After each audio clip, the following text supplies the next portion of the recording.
your narration is I suppose showing na wala pong gentleman's agreement. Wala, sir. However po, we maintain the position of status quo. Supposedly na wala pong repair. No repair whatsoever. But what was agreed upon, what was committed by the former defense secretary, that he will only deliver food and water to them. I received the letter invitation on a Friday, May 17. I had to attend to previously set engagement on May 20 yesterday.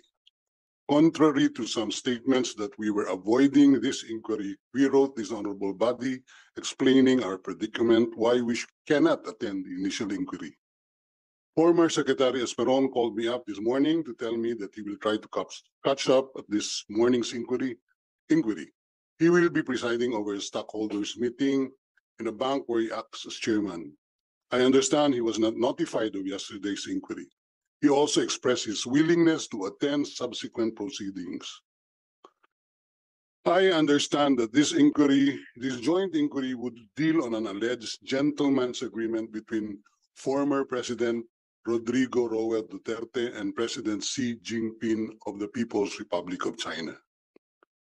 I was the executive secretary of former President Rodrigo Roa Duterte for the period June 30, 2016 up to June 30, 2022. The decision on the West Philippine Sea dispute came out on July 12, barely 12 days after the Duterte administration assumed office. The status quo at the Ayungin Shoals, where BRP Sierra Madre, a dilapidated warship has served as a Philippine military outpost in a low elevation reef since 1999, was in a 2013 commitment of former Defense Secretary Gasmin to the Chinese Ambassador Ma Keqing that he would only deliver food and water to the Marines stationed at the vessel. Former President Duterte and President Xi Jinping had 8 official meetings during the period October 2016 to August 2019. In all the 8 official meetings, he was always accompanied by his incumbent foreign affairs secretaries, namely the late Secretary Perfecto Yasay Jr., then Acting Secretary, now Secretary Enrique Manalo, Secretary, now Senator Alan Peter Cayetano, and Secretary, now Ambassador Teodoro Locsin Jr. In my capacity as Executive Secretary, I was able to attend 2 of the official meetings between former President Duterte and President Xi. First was the state visit of President Xi in the Philippines sometime in November 2018, and the second was on the official visit of President Duterte to China in August 2019. Secretary Locsin was present in all those meetings. Of these 2 official meetings I attended, no gentleman's agreement ever took place between former President Duterte and President Xi. President Duterte, being a lawyer, knew fully well that it was foolhardy to enter into an agreement, especially a gentleman's agreement at that, with the President of the People's Republic of China on matters involving sovereign rights. Thank you, Your Honor. Thank you, Attorney Salvador Miladea. May we now request the former Secretary of Defense, General Delfin Lorenzana, for his remarks. Thank you, Mr. Chairman, Chairman of the Defense Committee, and Chairman of the West Philippine Sea Committee, and members of the committees. Good morning, sirs.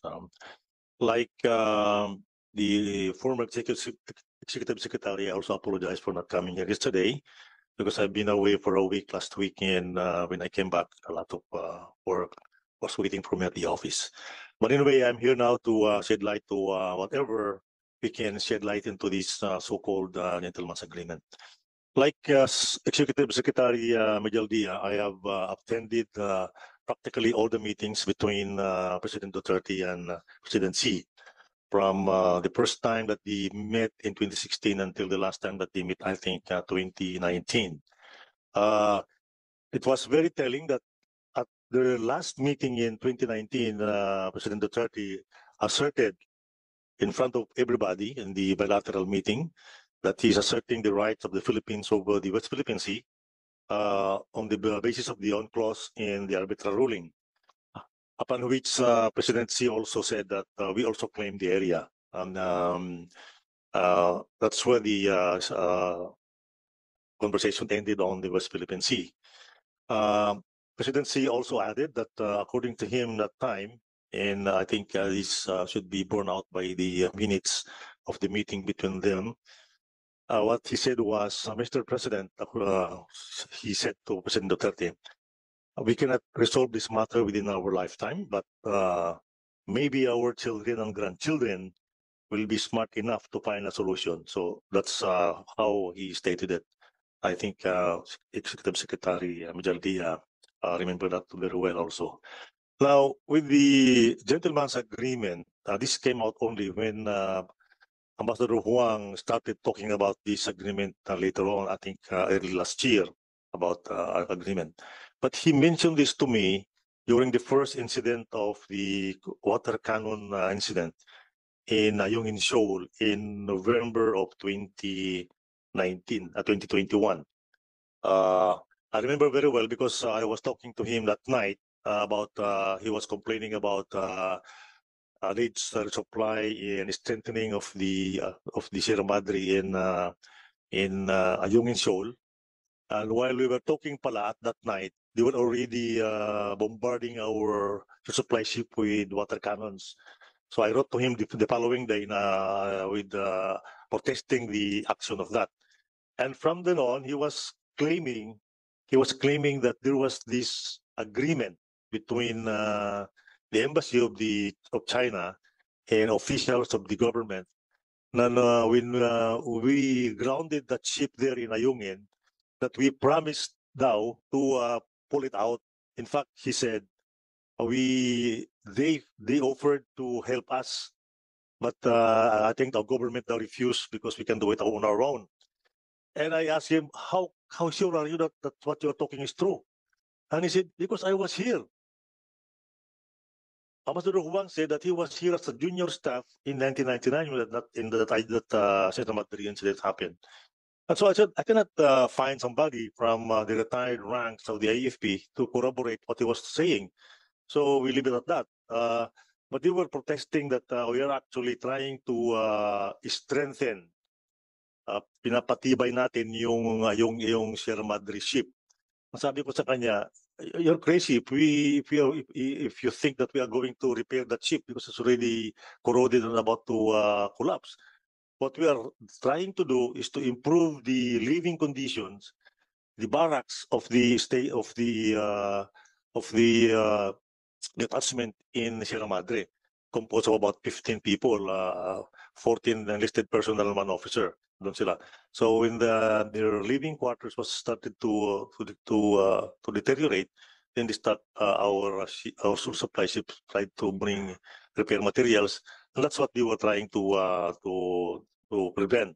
That's the reason why they used water cannons from that time.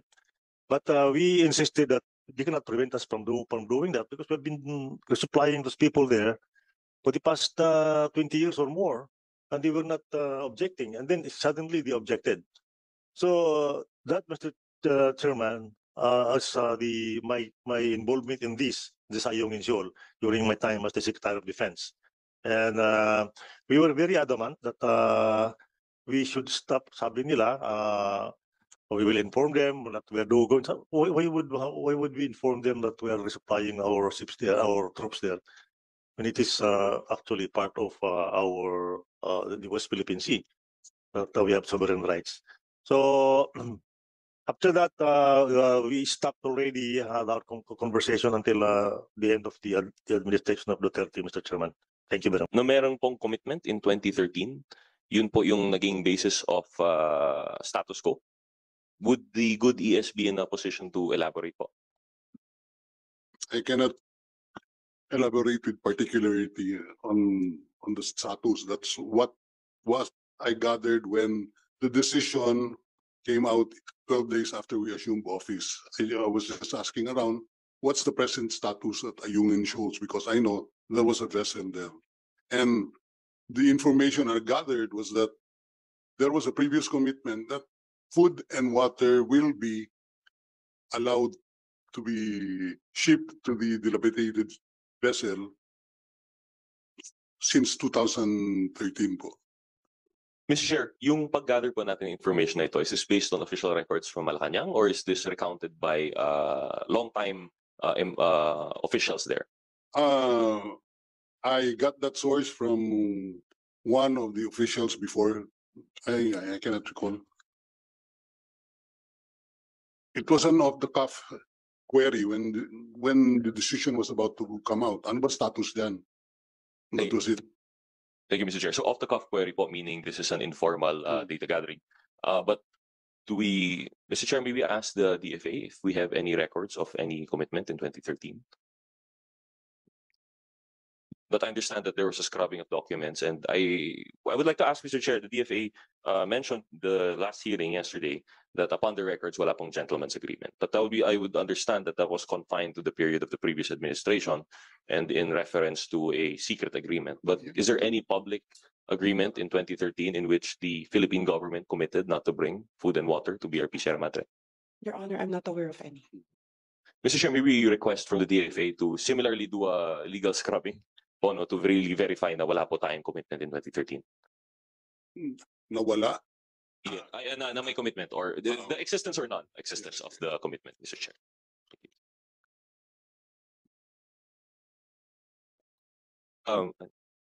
Mr. Chairman, can we be You're very specific? recognized, Secretary, General. Thank you, Mr. Chairman. Can we be very specific? What was this agreement about? Ano ba talaga yung tinutumbok ng Agreement. China? Ano ba yung agreement na yun? Because kasi we are at a loss kung ano yung ibig nila sabihin eh. Oh.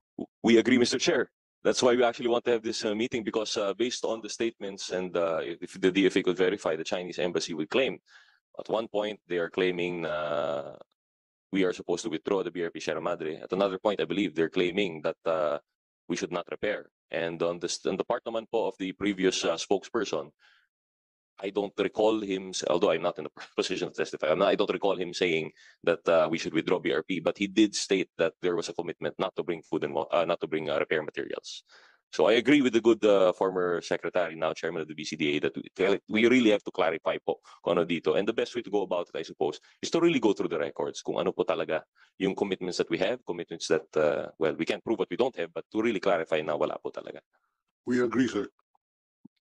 Mr. Chair, so going back na po, if the good former executive secretary could relate to us, I know it was an off-the-cuff query, but may we know po yung details po ng 2013 commitment that he knows of po. You mentioned certain names, personalities. No. That was what I recalled when the decision came out 12 days after we assumed office. I was just asking around because I was not really familiar with the West Philippine Sea situation. We were there for only 12 days. The decision came out 12 days after we assumed office. So I was just asking around, what's the exact status of this? And then I read in another column, GMA at ito, as far as I recall, that there was a commitment by then Voltaire Garcia, that Voltaire Gasmin, that he promised the Chinese embassy that he will deliver only food and water to the Marines assigned at the vessel. Mr. Chair, apologies. Back then, hindi pa po, this representation was not aware of the current events. Maybe know ano po yung position ni Mr. Voltaire Gasin? I think he was the Secretary of Defense during the time of President Aquino, Your Honor. Thank you, Mr. Chair. So, upon finding out, Mr. Chair, a question again addressed to the good Executive Secretary. Upon finding out that there was this commitment, although not yet official, it was just off-the-cuff query from what we've gathered regarding, kasi bago naman po yung PCA ruling. What was the stance that was adopted by the administration? Did we continue to have supply missions? Yan ang alam ko, may continuation yung ano na yan, because that was respected. We had to follow that, di ba? no? So, Mr. Chair, the testimony now shows, I And suppose. for us to move on, remember, we just assumed office 12 days earlier, no? Hindi natin alam itong ano na to. Tignan natin anong makakabuti sa paglabas ng decision. Remember, we haven't received a copy of the decision at the time. It came out 2 weeks after, I think, when we were given a copy of the decision. Thank you, Mr. Chair. So at the time, wala pong the testimony, the narration is, I suppose, showing na wala pong gentleman's agreement. Wala, sir. However po, we maintain the position of status quo. Supposedly na wala pong repair. Wala, no repair whatsoever. But what was agreed upon, what was committed by the former defense secretary, that he will only deliver food and water to them. That Miss- was, And that is all throughout 2016 to 2022 po. There was no repair. I think that was the status from the time. Mr. Chair, was there any talk with the previous administration on rescinding that agreement? No, there was none. It was the call of the president, who is the chief architect, whether to respect that or not. So, Mr. Chair, based on testimony, para lang to recap, there is a denial of the existence of a gentleman's agreement, but there is the affirmation of an existing agreement, which is not gentleman's agreement, no, it was in public. Not entered into by our administration, but before, but the administration before us. Yes, so it is the honoring of a commitment by the previous administration. Yun po yung status quo that was being referred to. And I think President Duterte was of the position that we respect this first because this is the new one. In the same manner that when President Marcos came into office, he rescinded what was that arrangement all about? Agreement, which we do not even know up to now what it is. Mr. Chair, so